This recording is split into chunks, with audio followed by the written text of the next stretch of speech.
Waouh! Ça y est, on voit la pellicule tourner ici. Regardez, vous avez l'image avec la péloche qui est là, quoi. Oh! C'est ouf! Quelle émotion! Ah, moi je tremble de partout. Je suis un amoureux du cinéma, voir ça, c'est cinéma paradisio pour moi. Oh là là là là là, le sol tremble. 3 secondes, tu montes 3 secondes. L'image, monte 3 secondes, Valentin.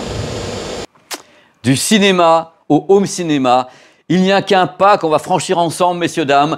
Bonjour et bienvenue sur ma chaîne YouTube PP World pour le test du Blu-ray disque Ultra HD d'Oppenheimer de Christopher Nolan. C'est un film particulier. Vous avez vu cet été sur la chaîne, il y a eu un reportage que je trouve dingue. J'ai eu la chance d'aller au Grand Rex pour une projection de ce film en 70 mm et vous faire un reportage.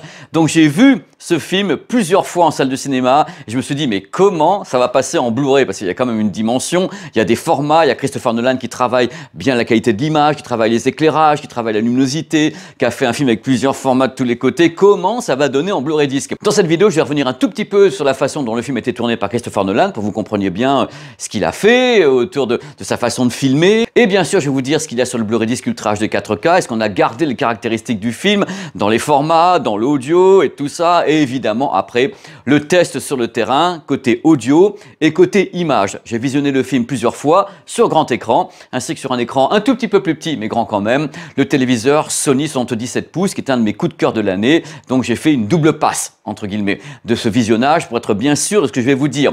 Donc, si vous êtes prêts, c'est parti, on va partir dans l'univers extraordinaire de Christopher Nolan et du transfert en Blu-ray disque de son film Oppenheimer, qui est un de ses plus grands succès. Alors ça donne quoi exactement? On va tout savoir. C'est parti, vous n'avez jamais vu ça. Il y a des surprises dans ce test, hein. Tenez bon, il y a des bonnes et des mauvaises surprises. D'abord un Blu-ray disque. Un Blu-ray disque, c'est un transfert.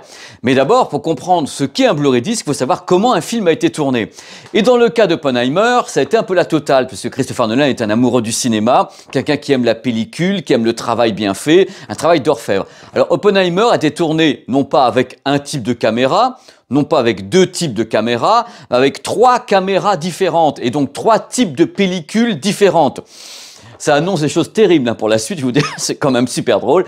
Et c'est une des raisons pour lesquelles le film a pu être vu dans les salles de cinéma avec des formats différents, en IMAX à Londres ou bien en 2.20 à Paris pour l'avant-première et autres. Voici donc les caméras utilisées par Christopher Nolan pour le tournage d'Oppenheimer. Première caméra IMAX, 65 mm la pellicule, avec 15 perforations. Selon Christopher Nolan, c'est la meilleure qualité d'image possible à la captation sur une pellicule, donc avec du chimique, il dit on peut pas faire mieux. Deuxième caméra, Panavision 65 mm, une excellente caméra, pas très légère, hein, avec 5 perforations. Il y a également eu du Super 35 mm avec une caméra Arriflex 435, donc 3 types de caméras différentes. Après, bien sûr, il fait ce qu'il veut avec les formats, il arrange, il fait par rapport à ce qu'il a dans la tête. Mais du coup, vous comprenez mieux pourquoi, lors de la sortie d'Oppenheimer, il y a eu des diffusions en salle de cinéma avec plusieurs formats, notamment au Grand Rex, l'avant-première mondiale avec Monsieur Nolan. Le format choisi par Christopher Nolan était du 2:20:1. Donc ce qui donnerait chez vous en 16:9 des barres noires. Donc c'était une des diffusions. Mais par contre, par exemple, à Londres, il y a eu la diffusion d'Oppenheimer en format 1:43:1, que le format originel de l'IMAX pellicule. Donc voilà, ça fait partie des trucs importants. À ma connaissance, le film a également été montré au format scope 2:35:1. Enfin bref, il y a eu plein de formats. Donc au final, 3 types de caméras différentes à la captation. Pour vous faire rêver un petit peu, selon les équipes techniques de Kodak ainsi que les équipes techniques de plusieurs cinéastes, l'équivalent en numérique d'une captation justement 65 mm, 15 perforations IMAX, ça serait 18K. Voilà, ça c'est l'équivalent si on avait en numérique, donc autant vous dire qu'on a une image qui est très très solide. Idem pour l'image 65 mm Panavision, ce sont des images gigantesques au niveau de la captation, donc ce sont des grosses caméras, c'est pas très pratique, mais l'image elle est ouf. Mais il y a un trick. Il y a un trick super important parce que figurez-vous que si vous avez vu le film, vous avez vu des séquences en noir et blanc dans Oppenheimer, et pourtant, il n'y a jamais eu de pellicule noir et blanc en IMAX. Du coup, Kodak a créé une pellicule noir et blanc IMAX spécialement pour Christopher Nolan. La façon de travailler de Christopher Nolan est particulière puisqu'il retravaille souvent l'image par rapport à ce qu'il a fait. C'est-à-dire qu'il filme avec caméra IMAX et caméra Panavision 65 mm et après il en fait ce qu'il veut. Côté audio, il faut savoir que Christopher Nolan ne mixe pas, à ma connaissance, ses films en Dolby Atmos ou bien en DTS-X. Oppenheimer est mixé en 5.1 canaux classiques. tout simplement. Donc du coup, vous voyez un petit peu le postulat de départ, on a déjà affaire à un film parfaitement atypique techniquement. Il n'est pas Dolby Atmos, il y a 3 types de pellicules, de l'IMAX, du Panavision, Super 35, bref, plein de choses. Alors attention maintenant, attention aux infos, vous allez voir, ça va chauffer. Qu'y a-t-il sur le Blu-ray disque Ultra HD 4K que j'ai dans la main? D'abord, l'image.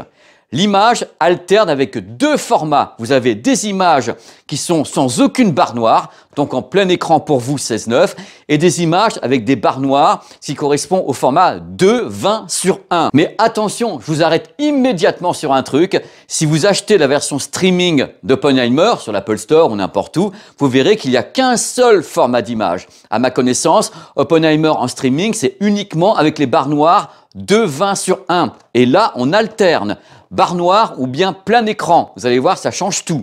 C'est incroyable ce truc-là. Autre truc qui va vous faire bondir, hein, parce que ça part de tous les côtés Oppenheimer. Hein. Sur le Blu-ray disque, HDR, vous avez le HDR10. Vous n'avez pas de Dolby Vision sur le Blu-ray disque. Vous n'en avez pas. Et devinez où il est le Dolby Vision. Le Dolby Vision est uniquement, à ma connaissance, sur la version streaming. Donc en streaming, on n'a qu'un seul format d'image, mais les barres noires, plus du HDR et Dolby Vision. Là, ici, on a 2 formats d'image, mais que en HDR.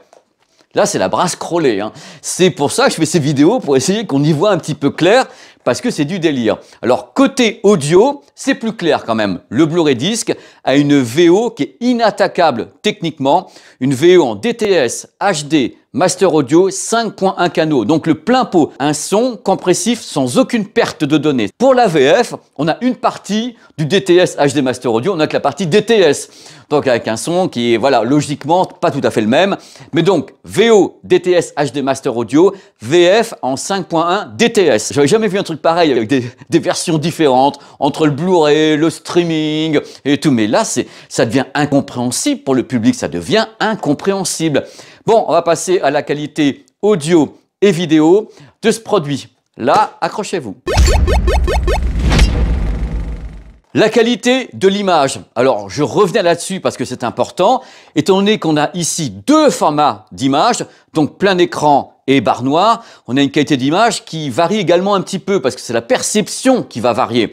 C'est-à-dire que les images qui n'ont pas de barre noire sont plus immersives et c'est voulu. Christopher Nolan l'a bien dit durant les interviews, il place sur le Blu-ray disque 2 formats d'image différents. Quand il n'y a pas de barre noire, c'est une immersion différente, c'est-à-dire qu'on a quelque chose de très large, très wide, tandis que quand on a les barres noires, on rentre vers une intimité, une proximité tout à fait différente. Donc on alterne pendant le visionnage du Blu-ray disque, les barres noires ou pas les barres noires. Et c'est vachement bien fait. C'est-à-dire que on n'est pas choqué. On se dit, c'est différent. Et ce qui est différent, c'est la perception. Quand il n'y a aucune barre noire, toutes les images, c'est juste à tomber par terre. Pour vous donner une idée de ce qui se passe, au début du film, on attaque avec le visage en gros plan de Cillian Murphy. Là, il n'y a aucune barre noire.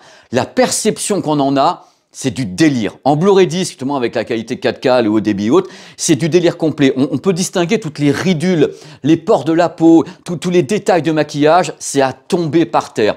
Mais le plus fort sur les séquences où il n'y a pas de barre noire, ce sont les paysages. Paysage dans le désert, la profondeur, parce que le niveau de qualité de la captation est tel qu'on va très loin, on détaille carrément l'image, on a une profondeur de champ absolument dingue. Lui-même, justement, dans les interviews, disait, quelquefois, avec de l'IMAX en 5 mm, on a l'impression que l'image est 3D. Et pourtant, il n'y a pas de 3D, c'est-à-dire, ça va tellement loin dans les plans, second plan, arrière plan, que ça vous prend carrément, ça vous emporte, on est terrassé par cette profondeur d'image, et toutes les images qui n'ont pas de barre noire, c'est sublime, c'est vraiment sublime, cette présence, les visages, la profondeur de champ, l'arrière-plan, c'est beau, c'est vraiment magnifique et on ne l'a pas en streaming. Ça, c'est la première fois que je fais un test avec une image qui est différente du streaming, c'est du délire. Donc là, toutes les images qui n'auront pas de barre noire, vous allez vous en prendre plein la tête. C'est du 16:9 complet, c'est beau, c'est magnifique. Et justement, on va venir maintenant sur l'alternance, le côté hybride de ce master. C'est qu'on passe des images qui n'ont pas de barre noire à des images qui ont des barres noires, à des images qui sont noires et blancs sans barre noire. C'est incroyable, ça jongle de partout. C'est-à-dire que vous êtes là devant votre téléviseur ou votre vidéoprojecteur, vous dites ah, je m'en prends plein la tête puisque ça va de tous les côtés. Le truc important également, sur certaines images qui ont des barres noires, donc en 2:20:1, il y a 2 types d'étalonnage des couleurs. Et je pense que c'est volontaire. Il y a un étalonnage des couleurs qui est classique, donc en effet une colorimétrie qui est correcte, normale, naturelle. Il y a des moments où l'étalonnage des couleurs devient couleur rouille, ambre, chaud, la couleur de l'explosion, la couleur de la fission nucléaire. Vous devez penser que je parle dans mes gros délires, mais non, il y a des moments où dans certaines scènes intimistes avec des dialogues qui parlent vraiment de la création de la bombe, on a un étalonnage qui devient très rouge, très chaud, comme celui de l'explosion. Et d'autres étalonnages des couleurs sont différents au sein du même master, donc le film fait 3 heures. C'est dingue parce qu'il jongle, il joue avec le cinéma, il joue avec l'étalonnage. Il faut savoir que l'étalonnage de la pellicule a été fait en 8K, donc on travaillait en 8K l'étalonnage, donc c'est un truc important, on a fouillé la pellicule, et encore, il faudrait un scan 18K pour fouiller parfaitement une pellicule IMAX, 65 mm, 15 perforations. Mais le travail est époustouflant. On sent que Nolan a travaillé chaque point, justement, chaque point de détail, tous les scans de pellicule, la façon dont il a étalonné les couleurs en post-production. Concernant la colorimétrie, il y a même des moments où les visages deviennent un petit peu roses, ambre, ils s'enflamment.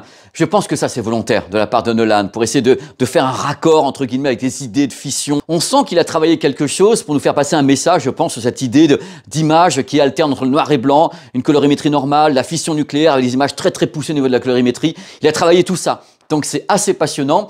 Et ce qui est passionnant, c'est également l'utilisation du HDR. Le HDR a son importance. Il n'est pas extrêmement démonstratif, mais il a son importance. Pourquoi? Parce que Oppenheimer est un film d'ombre et de lumière. Et c'est pas uniquement du noir et blanc dont je pense. C'est globalement, il travaille bien l'ombre et la lumière. Et justement, le HDR pousse le rendu du noir, le contraste et les images brillantes, presque lumineuses, presque flippantes de la fission nucléaire. Vous savez, avec ces flammes, avec le côté lumineux de la flamme, de l'explosion. À ce moment, le HDR permet vraiment de faire ressortir justement la puissance visuelle de l'explosion, de la luminosité, et c'est important. Mais si vous n'avez pas le HDR, ça fonctionne quand même, hein. Mais donc, vous l'avez compris, ce Blu-ray disc, pour moi, est unique en son genre, d'autant plus que le streaming n'est pas comme ça, parce qu'en effet, on n'a pas le changement de format, parce qu'on a un travail parfaitement hybride, comme si on avait un puzzle d'idées avec noir et blanc, pas noir et blanc, barre noire, pas barre noire, étalonnage différent, les couleurs et autres. On se dit qu'on se prend une claque. Alors, on aime ou on n'aime pas ce mélange des genres, mais sur un film de 3 heures, vous avez des changements permanents de format, de colorimétrie, et on s'y fait. C'est vrai qu'au début, quand on passe d'un format à l'autre, donc barre noire, pas barre noire, on se dit « Oh là là, ça va être ennuyeux, d'un côté je vois une image superbe, elle est grandiose, et hop, ça repasse avec des barres noires comme si on avait réduit le truc. » Ouais, c'est ce qu'il a dit, on passe d'une grande immersion à quelque chose de plus intime. Ce qui me fait plaisir, c'est de vous dire que cette vision d'Oppenheimer sur le Blu-ray disc, c'est vraiment la vision de Christopher Nolan. Donc c'est lui qui a alterné les séquences où il n'y avait pas de barre noire et les séquences où il y avait des barres noires. Donc c'est lui qui a choisi les moments d'immersion, de super immersion. C'est lui qui a géré tout ça. Donc c'est dingue parce que là, en effet, je le redis à nouveau, le streaming n'a pas ça. Le streaming, c'est une seule vision avec les barres noires. Et là, vous avez la vraie vision de Christopher Nolan et comme il n'existe pas en streaming parce que ça alterne d'un à l'autre. Donc c'est ouf. C'est pour ça que je voulais vraiment faire ce test et que j'ai pris mon temps pour le faire parce que ce film est un cas d'école et le Blu-ray disc est un cas d'école. Moi, c'est rare de proposer un truc pareil avec un melting pot d'images, d'idées, d'un réalisateur qui se dit là, je vais mettre des barres noires, pas des barres noires pour le grand public, j'entends, hein, pour la version 16:9. Et c'est dingue. Donc on a un truc personnel et je vous le conseille. Pour finir, concernant le débit vidéo, on est entre 60 et 80 mégas. Donc c'est un très bon débit, hein, mais quelquefois, c'est pas toujours relatif à la qualité de l'image. Mais là, en plus, l'image est superbe dans sa définition, sa profondeur, le contraste, la colorimétrie. C'est d'une précision redoutable. C'est redoutable. Bien sûr, étant donné la qualité des images en plein écran, on aurait peut-être aimé, évidemment, que l'intégralité du film soit comme ça, mais Nolan a lui-même dit qu'il y a des séquences plus ou moins immersives, et c'est ce qu'il a voulu sur ce Blu-ray disc, en vous mettant les barres noires et pas les barres noires, tout simplement. Je sais, je vous connais, il y a une frustration, mais c'est le choix de Christopher Nolan, c'est lui le réalisateur, c'est lui qui décide. C'est le boss, c'est le boss. Et là, vous avez dans ma main tout Christopher Nolan, toutes ses idées. Et toutes ces idées sont parfaitement exclusives à la version d'Oppenheimer sur le support physique. Et si on parlait de la section audio, on va commencer par la VO en DTS HD Master Audio. Donc un signal plein pot de folie qu'aucun service de streaming ne peut vous offrir, hein. Il n'y a que le Blu-ray disc qui est capable de stocker comme ça une piste audio en DTS HD Master Audio. Alors là encore, c'est un cas d'école. Pourquoi ? Parce que Christopher Nolan est un petit malin. Regardez le début du film. Le début du film, si vous le connaissez, vous avez un crescendo de la musique. Très bonne d'ailleurs, hein. C'est pas Alzheimer, la musique est fabuleuse. Ça monte tout doucement. La musique arrive, ça met dans l'ambiance et tout. Et à un moment donné, il y a un boom total.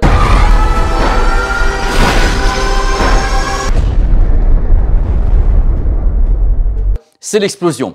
Et à ce moment-là, vous êtes au taquet technique, c'est-à-dire qu'au moment où vous avez l'explosion, vous avez le grave qui retentit de façon dingue, vous avez les effets avant-arrière, vous êtes balayé par le son, c'est le maximum de ce que vous aurez pendant tout le film. C'est-à-dire c'est le côté, on n'ira pas plus loin que cette intro. Donc c'est important, vous pouvez régler votre produit, votre matériel, par rapport à l'intro, vous n'irez pas plus loin que ça. Donc c'est très surprenant parce que dès le début, il faut les potards à fond, en disant on va tout vous donner, et ça sera le maximum de toute la suite. Et en effet, la suite, c'est surtout un film de dialogue. C'est-à-dire que globalement, ce qui est important avec ce film, c'est qu'on ait une belle retranscription des dialogues. Et c'est très très beau, très très bon. Mais en même temps, ce qui va vous faire marrer, c'est les moments où il y a des crescendo. Vous attendez pas, si vous n'avez pas vu le film, vous savez pas à quel moment ça monte. Vous avez un truc qui est très très calme, et hop, à un moment, il a des visions. Les visions de la fission, ou bien des flashbacks de la fission nucléaire. Et à ce moment-là, ça part de tous les côtés. C'est-à-dire que vraiment, on a un des plus beaux graves que j'ai jamais entendu sur un Blu-ray disc. Hein. C'est détonnant, ça fait tout péter. Vous allez avoir votre appartement qui va trembler, votre maison qui va trembler, votre vaisselle va tomber, parce qu'en effet, ce grave est d'une violence redoutable. Mais c'est une façon, c'est comme une étincelle, et c'est fait pour. C'est un truc qui arrive comme ça et qui repart, qui arrive et qui repart. Donc, avec l'idée toujours d'avoir le maximum de ce que vous avez eu au début, pendant l'ouverture du film. Et c'est super marrant au mixage parce que on a vraiment quelque chose qui revient d'une façon redondante, de la même façon, il remixe de la même façon tous les flashbacks avec des trucs qui sont très brefs et avec ce grave qui appuie tous les flashbacks. Donc c'est vachement bien fichu et surtout ce qui est très très bien fait, c'est le mixage de la musique. C'est compliqué de mixer de la musique, des voix, ainsi que de telles explosions. Et il arrive à mixer ça parce que la piste DTS HD Master Audio est très très bien faite. Elle est superbe, avec des effets avant-arrière, pendant justement les flashs ou les visions de la fission. Ça bouge bien, hein. On est vraiment balayé, hein, c'est pas une vue d'esprit. Et quand ça se calme, on a des très beaux dialogues, une belle perception des petits bruits, des trucs comme ça. C'est une très très belle VO en DTS HD Master Audio avec de très belles crêtes de dynamique. Ça permettra de tester vos subwoofers, vos téléviseurs, tout ce que vous voulez, parce que quand ça part, ça part. Hein. Et vous m'en direz des nouvelles côté grave, parce que je dois dire que j'ai rarement entendu un truc pareil. Hein. Il a tout foutu à fond, il doit être à 20 Hz, il appuie sur le bouton comme ça. Allez, on va te balancer du 20 Hz, 25 Hz, on va tout faire péter. C'est un peu le thème d'Oppenheimer, donc vous allez être ravis de ce côté-là. Je rappelle, et c'est important, que la piste DTS HD Master Audio n'a pas d'équivalent en streaming. Même le Bravia-Core de Sony n'est pas en DTS HD Master Audio. Il n'y a que le Blu-ray disc qui a ce type de piste audio plein pot, avec un tel débit qui est à 4,2, 4,5 mégas par seconde, et avec une telle puissance. En streaming, c'est du Dolby Digital 5.1. Suspense. J'adore.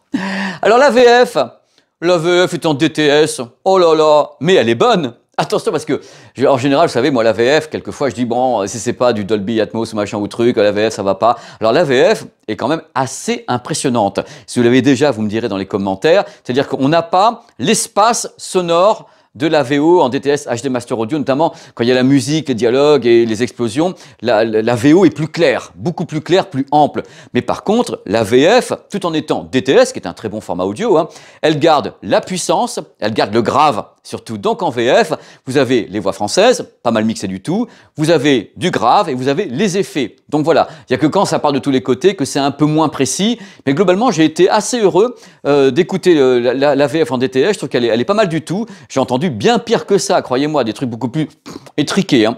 Au final, VO ou VF, les pistes audio sont plutôt solides. Il y a des très beaux effets, bien sûr, quelque part, on regrette un tout petit peu, vu la puissance, notamment de la piste DTS HD Master Audio, on regrette un peu que tout le film soit pas comme ça. En même temps, ça serait fatigant. Mais globalement, c'est un film de dialogue, c'est un film de discussion, de petites ambiances, et quand ça part, ça part. Et si vous l'avez vu, vous savez comment ça se passe. Mais c'est très fidèle à ce que voulait Christopher Nolan. C'est comme ça qu'il a créé le film, il l'a créé avec fortissimo, pianissimo, pendant 3 heures, et ça repart de tous les côtés. Mais quand ça repart, accrochez-vous! Voilà, ça serait pas la fin par hasard? C'est la fin de ce petit test qui mêle toujours cinéma avec technique. Bien sûr, il y a des regrets, vous le savez, hein, Dolby Vision, notamment sur le HDR. Je dis bon, pourquoi? Why? Pourquoi il n'y a pas de Dolby Vision et on l'a en streaming? Et voilà, donc j'espère que cette vidéo vous a plu. Ça me fait toujours autant plaisir de parler de cinéma et de report de cinéma sur Blu-ray Disc. C'est toujours un régal. Et il y aura d'autres vidéos qui se pointent, parce que n'oubliez pas qu'il y a plein de sorties qui vont arriver. Il y a Titanic en 4K remasterisé, il y a Abyss. Il y a plein de trucs qui se pointent maintenant ou en 2024. Ça continue. Et c'est pour notre plus grand plaisir. Dans tous les cas, merci à nouveau. Merci d'avoir regardé cette vidéo. Ça me fait toujours autant plaisir d'être avec vous. Et c'est génial. Je suis très très content. Merci également de regarder Tech On Me, parce que l'émission, ça a l'air de bien fonctionner. Moi, je suis très très content pour pour Teconme. Il y a beaucoup de gens qui regardent, ça, c'est génial. Les gens sont très très heureux de faire cette émission que j'ai la chance d'animer. Donc voilà, merci beaucoup. On se retrouve très très vite. Je sais pas quand je mets cette vidéo en ligne, mais il y en a une autre qui va arriver derrière. Enfin, je pense, j'espère. Vous savez, moi, je sais jamais ce qui se passe. C'est quand une vidéo est finie, je la mets en ligne. Je sais jamais quand je la finis, par contre. Voilà, le mec. J'ai honte quelquefois, mais enfin bref. Allez, merci encore. Merci. Et à très vite sur ma chaîne YouTube. Allez, je vous embrasse. Ciao. Bye bye.